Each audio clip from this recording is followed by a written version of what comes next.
So Kristi, as retail media is blown up like crazy, there's a lot of talk about the needs for some more standardization. Can you get into some what's going on there? Yeah, and it's a super exciting time, and the marketplace is so open, ready, and engaged around retail media that the thing that we're discovering is that each one of us is a snowflake. And so we've all grown up from different places. And as a result of that, it's incredibly hard for any brand who is buying media with a retail media network to understand how we're comparable to each other. Our measurement is different, our ad units are different. I like to liken it to programmatic in the 90s, where it was really required that the industry come together and set some standards. Do you think we'll see an actual coming together in terms of like ad networks emerge or roll-ups, or is that not realistic in this space? Well, I think that we have two things that are starting to happen in the marketplace, and one of them is that there are actually some aggregators that are really starting to help the middle and long tail of retail media networks find a place to get their footing and to easily bring a capability to the marketplace. So that's like a Criteo and the retail practice that Publicis has announced.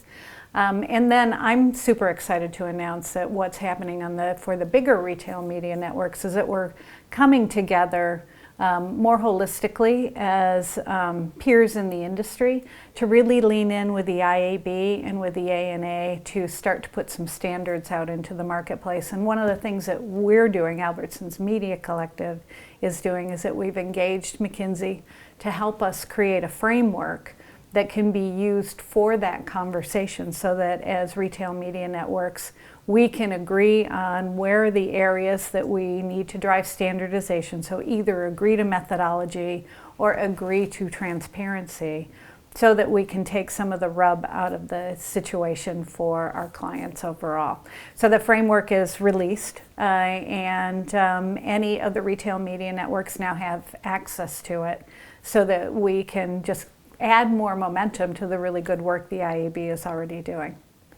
As this category grows, there's also a lot of excitement about bringing retail data beyond just retailers' sites and apps. Can you talk about what you're seeing there?